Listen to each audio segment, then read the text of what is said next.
niños puedan salir a sus clases, vamos brevemente digo brevemente porque van a ser 20, 25 minutos de la enseñanza, pero vamos a abarcar lo más que podamos del tema.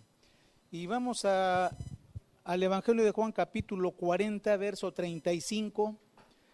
Quiero decirles que la salvación de Dios es sobrenatural. Como Dios es, las cosas que Dios hace son sobrenaturales. No son cosas que tienen que ver con este mundo. Aún Cristo dijo, cuando Pilato le preguntó de su reino, Cristo dijo, mi reino no es de este mundo. El reino es espiritual, es Dios obrando en la vida de los creyentes. Entonces, cuando Jesús viene y da el mensaje, está hablando cosas espirituales. Las cosas espirituales se necesitan entender espiritualmente.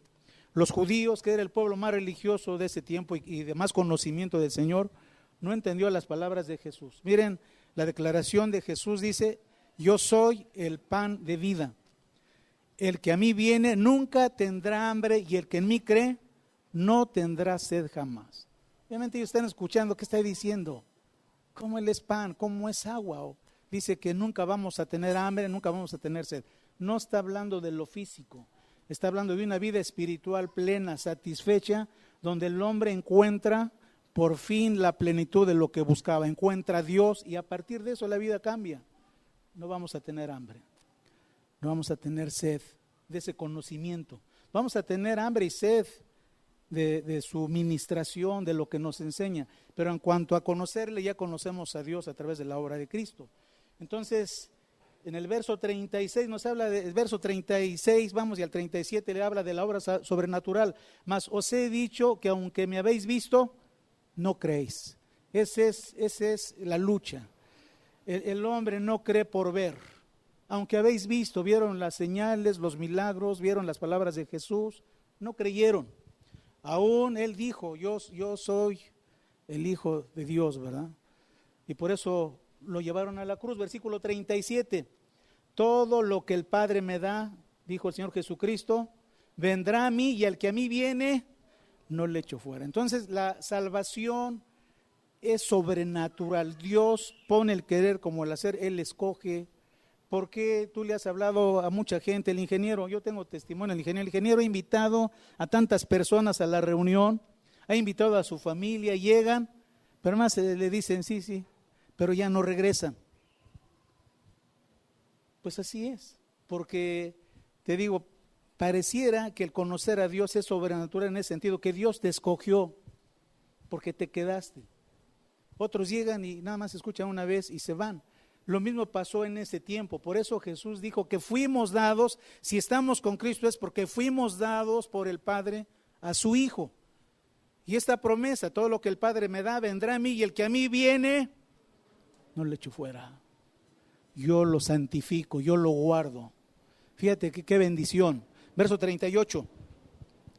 Porque he descendido del cielo no para hacer mi voluntad, sino la voluntad del que me envió. Verso 39.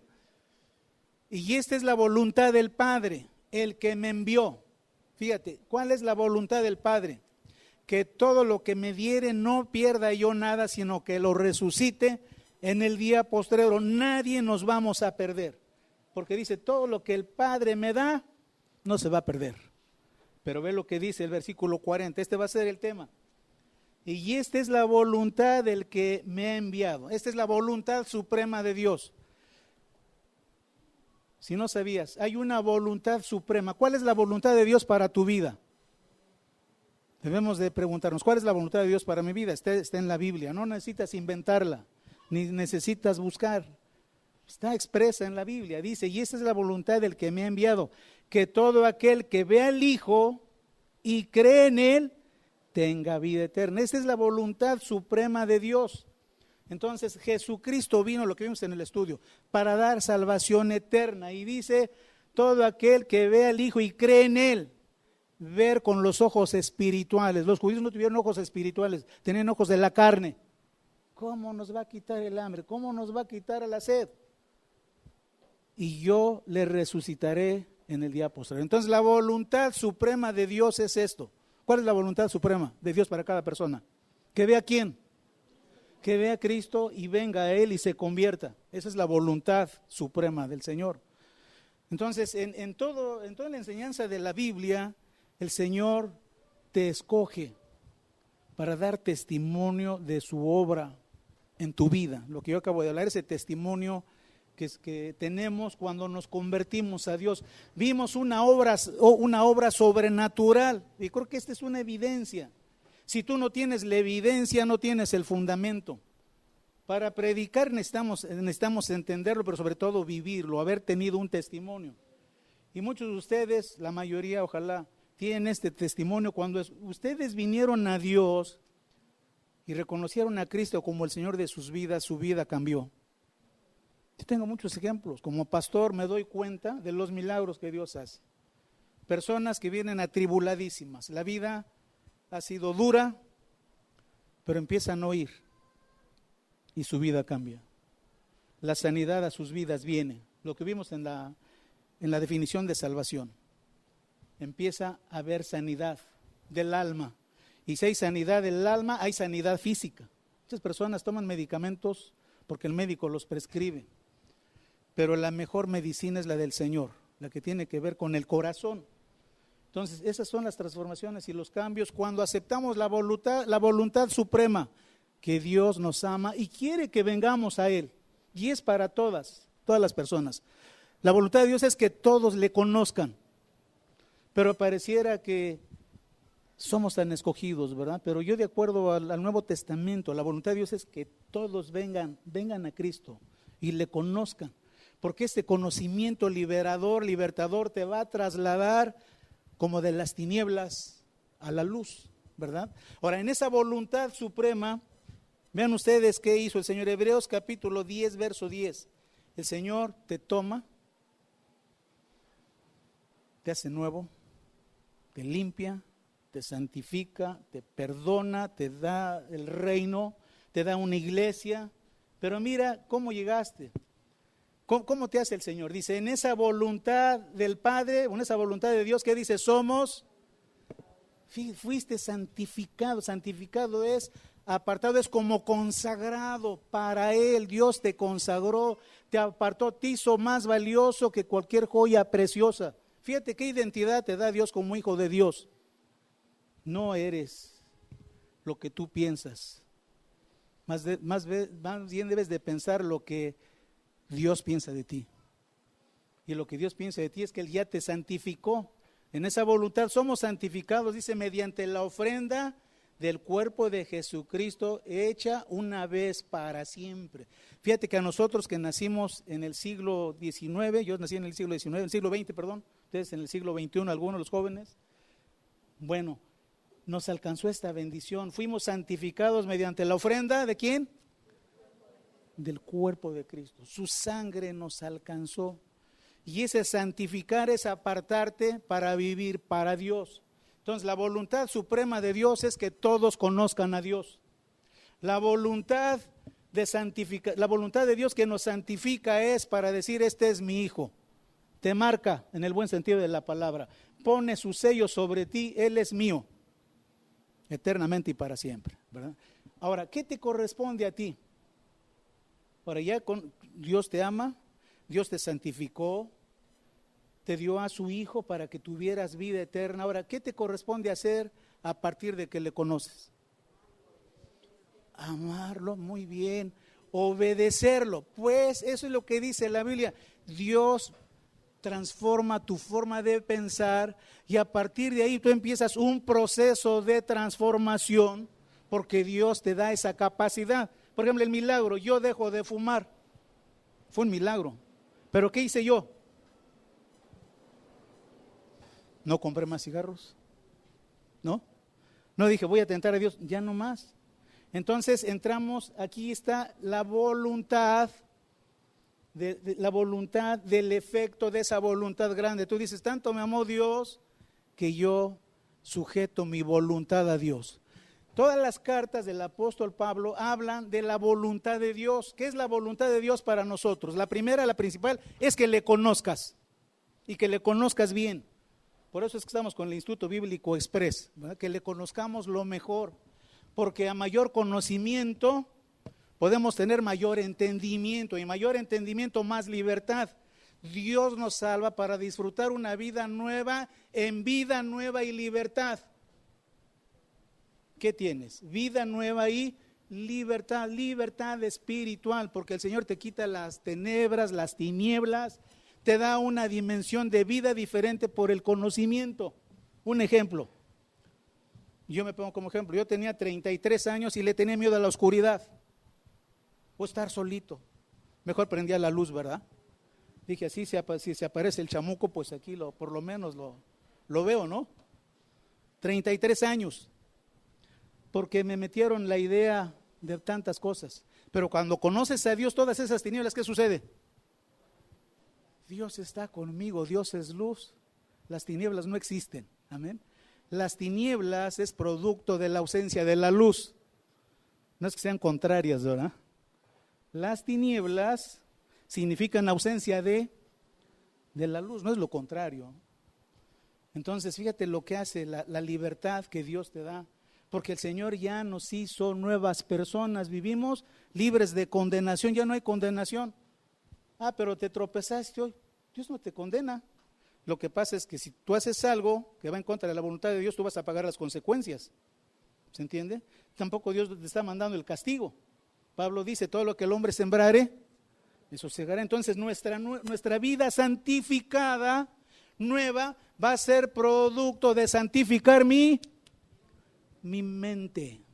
Por eso la Biblia dice que renovemos nuestro corazón en el espíritu de la mente, dice así la Biblia, ¿no? Vamos a renovar la mente en el espíritu. ¿Qué es el espíritu? Es el entendimiento. Entonces empezamos a caminar en una nueva vida porque ya fuimos santificados y Dios te deja la tarea que tú hagas lo que sigue, porque ya santificó tu espíritu. Entonces tu espíritu va a santificar tu alma y tu alma tu cuerpo. ¿Sí? ¿Se entiende o no se entiende? ¿Sí? Entonces, vamos a Tesalonicenses, 1 Tesalonicenses capítulo 5, verso 18. Pablo dice, dad gracias en todo, porque esta es la voluntad de Dios para vosotros en Cristo Jesús. Pero por favor, 1 Tesalonicenses 4:3, lo vamos a ver después. 1 Tesalonicenses 4:3. Pues la voluntad de Dios, ¿cuál es la voluntad de Dios para tu vida? Es tu santificación. Ahora, ¿qué santificación? Dice que te apartes, primero, de fornicación, te apartes de maldad, te apartes de hechicería, te apartes de brujería, te apartes de malas palabras, te apartes de maldad, te apartes de dos caras, te apartes de doble identidad, una vida íntegra. Entonces eso lo hacemos nosotros. No podemos orar, Señor, dame el don de la obediencia. ¿Existe esa petición? No existe. Tú no puedes decir, Señor, dame el don de la obediencia. ¿Existe en la Biblia? ¿Qué te ordena Dios? Que te sometas, que le obedezcas. Es como si le llamas la atención a un hijo y le dices, mamá, por favor, ora por mí, que Dios me dé el don de la obediencia. Así como no va a decir, aquí está el don. Le va a dar con la vara, ¿verdad? La vara y la corrección dan sabiduría, dice la Biblia. Mas el muchacho consentido, ¿qué dice? Avergonzará a su madre. Entonces no podemos decir, Señor, dame el don de la obediencia. Tú tienes que obedecer, porque si no te vas a tropezar y te puedes dar un golpe fuerte en la cabeza. Pero ¿cuál es la voluntad de Dios para ti? ¿Cuál es la voluntad de Dios? No se pongan tristes, hermanos. Ámenme, por favor. ¿Cuál es la voluntad de Dios? Que te santifiques, que te apartes del mal, que te apartes de la maldad, que te apartes del pecado. Y dice que se aparten de... ¿Sabes por qué lo dice? Tesalónica era una ciudad griega. Adoraban al dios Baco, el dios de la inmoralidad. ¿Dónde empieza la inmoralidad? Empieza con el alcoholismo, ¿verdad? Entonces, hermanos, la sociedad de Tesalónica estaba embrutecida por estos pecados. ¿Qué dice Pablo por el Espíritu Santo? Que se aparten de fornicación, pornea, todo pecado sexual, fornicación, adulterio, relaciones lésbicos, gay, pornografía, todo lo que se le parezca. Dice Pablo, no dice, pues aguanten, lo que dice, que se que se aparten, o sea, apártate, huye. Fíjate lo que hace el Señor. Los que llegan al Señor, llega una pareja y no están casados, ¿qué tienen que hacer? Tienen que casarse, tienen que hacer bien las cosas. El ingeniero obedeció, ya se va a casar el... Le dije, haga bien las cosas, para que Dios lo bendiga. Entonces, el día en diciembre, pues ya no, va a ser la boda, pero se casa por el civil, se casa delante de Dios, amén. ¿Le va a ir bien? Seguro que le va a ir bien, porque está obedeciendo a Dios, esa es la bendición. Entonces, fíjate qué sucede, nosotros somos llamados ¿a qué? A apartarnos de todo lo malo, se llama santificarte a ti. ¿Cómo voy a seguir yo en las mismas prácticas que antes hacía? Es imposible. El que ha conocido a Dios no puede volver a donde antes andaba. Es como dice Pedro, ¿no? Es como el perro vuelve a su vómito, dice, y la puerca lavada vuelve a revolcarse, ¿verdad? No, Dios cambió tu corazón. ¿Te dio el corazón de quién? De Jesús. ¿Qué corazón te dio el Señor? Corazón de Cristo, ¿verdad? Entonces Pablo aquí en esta carta, hermanos, hace una exhortación a cómo debemos de vivir. Verso 4, ya le tengo que cortar, verso 4. Que cada uno de ustedes sepa tener su propia esposa en santidad y honor. Quiero decirles que este pasaje lo investigué, puede ser una mala traducción, dice la palabra original es vaso, como cada quien cuide su cuerpo, cada uno sepa tener su propio cuerpo, ¿cómo? En santidad y honor, tu cuerpo. El cuerpo es el vehículo del espíritu mientras tengas vida. ¿Qué es más valioso lo que tienes en ti? Tu espíritu. Pero ese cuerpo necesita ser sano, necesita estar bien, debes de cuidarlo. Por eso dice, cada uno de ustedes sepa tener su propio cuerpo, ¿cómo dice? En santidad y honor. Verso que sigue, verso 5. No en pasión de concupiscencia, pasiones desordenadas, eso ya fue del pasado, no más porno, no más películas pornos, no más alcohol, no, nada de lo que se parezca, no más tranza. El que no tranza, dicen los mexicanos, no avanza, falso. Eso no es cierto, le va a ir peor. Y dice, no en pasión de concupiscencia como los gentiles que no conocen a Dios. Verso 6. Que ninguno agravie ni engañe en nada a su hermano. Yo creo que en la iglesia había situaciones así, como eran hermanos, entonces, oye hermano, préstame, y no pagaba, ¿verdad? Pablo dice, hermanos, somos de Cristo, tenemos la mente de Cristo. Nadie en ninguna manera agravie ni engañe nada a su hermano, porque el Señor, ¿qué dice? Es vengador de todo esto, como ya os hemos dicho y testificado. Y tú sí puedes seguir leyendo, pero es una vida nueva completamente, totalmente nueva. Dice segunda Tesalonicenses, el que no trabaje con sus manos, ¿sí? Para que tenga para sus necesidades y aún pueda ayudar a los demás. Entonces, ¿qué dice Pablo? Fuera la flojera, todos a trabajar con sus manos. Y aún en 3:10, ¿verdad? Si alguno no quiere trabajar, ¿qué dice? Que tampoco coma. ¿Sí lo dice así? No lo estoy inventando, lo dice la Biblia. Entonces fíjate que la Biblia te enseña cómo vivir para Dios. Esa es la voluntad expresa de Dios. No debemos de orar, Señor, pon en mí ganas de trabajar. ¿Sabes qué? Ponte a chambear, hermano. Levántate temprano, ¿verdad? Yo me acuerdo hace muchos años, había necesidad, me tenía que levantar a las 5 de la mañana y estaba yo ahí luchando, no, tengo que levantarme, y me decía yo, Blas, ponte a chambear. Me levantaba, así es, la voluntad, porque la cama está calientito, ¿verdad? Está agradable. Hermano, es una decisión, ¿verdad? Es una decisión. Pero cambia la vida, porque empiezas a trabajar, son satisfechas las necesidades, Dios bendice al que se levanta temprano, ¿no? Hasta hay un dicho, la suerte se reparte temprano. Dios es una fuente de bendición plena porque nos enseña a vivir, hermanos. Por eso debemos de estar llenos de Biblia. La voluntad de Dios es que veamos a Cristo, pero que tengamos el conocimiento. Porque Él ya nos santificó, nunca te vas a perder. Si crees en Cristo jamás te vas a perder. Nunca vas a perder tu salvación si te lo han dicho. No lo ven en la Biblia. Porque la salvación fue por gracia. ¿La merecías? Nadie. Dios en su grande amor te dijo, vente, tú eres mío. Y como padre a hijo. Y no dice eres siervo, eres hijo. Amén. Los salmos, Salmo 119, 35. Vean ustedes esa petición de este hombre de Dios. Creo que fue Esdras, el que escribió Esdras.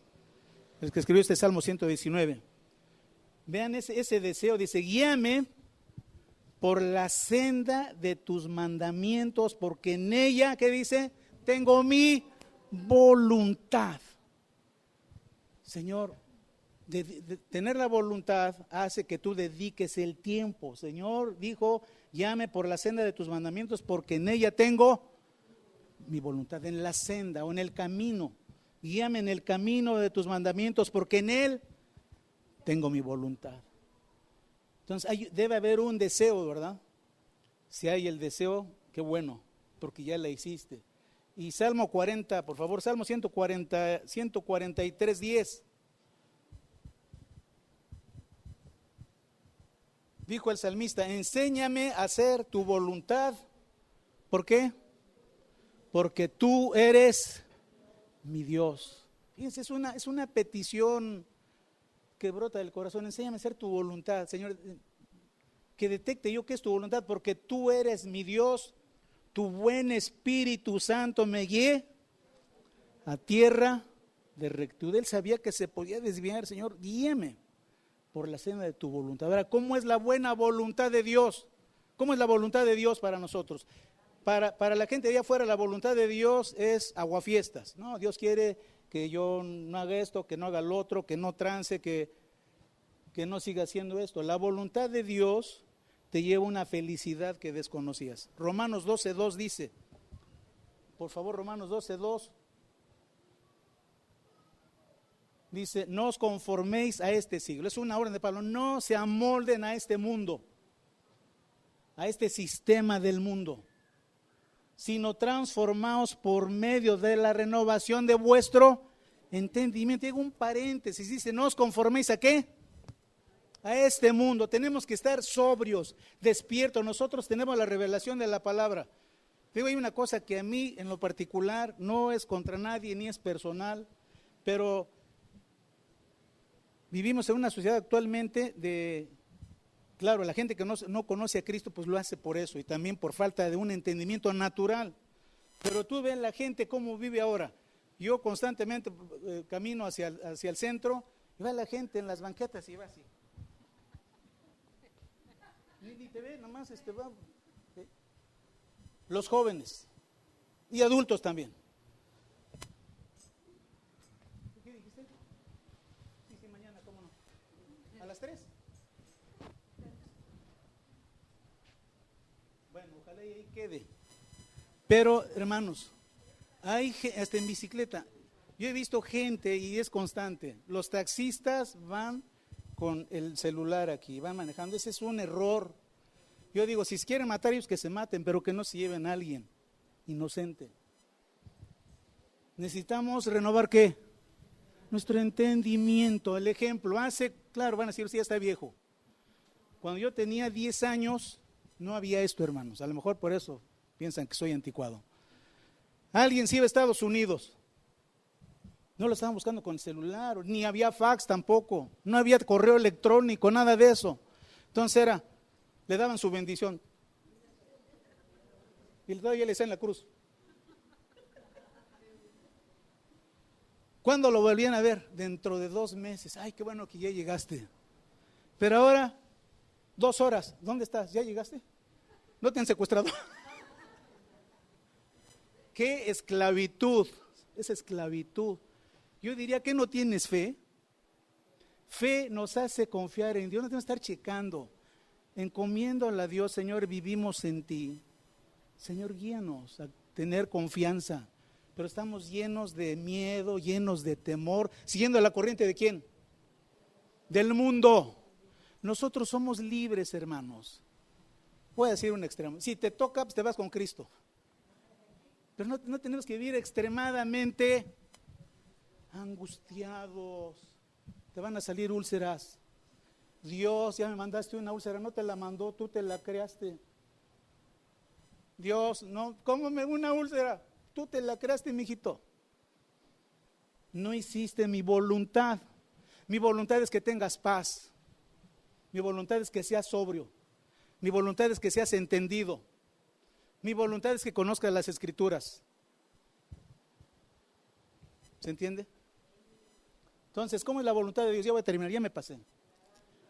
Para que comprobéis cuál sea, como dice, la buena voluntad de Dios, agradable y perfecta. Esto me gusta. La voluntad de Dios siempre va a ser buena, va a ser agradable, va a ser perfecta. Espere el tiempo, no hagas tu voluntad, deja que Dios te indique. A veces nosotros queremos ganarle a Dios. No, espérate.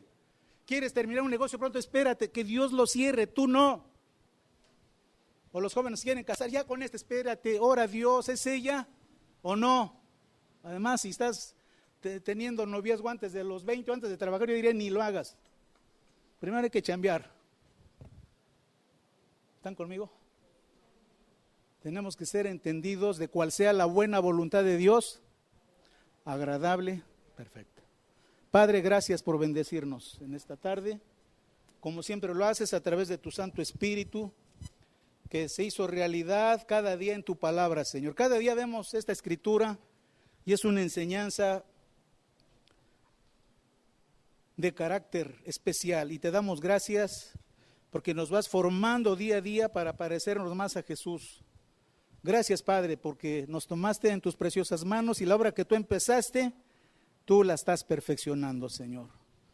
Gracias por una buena semana que nos das, Señor, donde tenemos la victoria por tu palabra.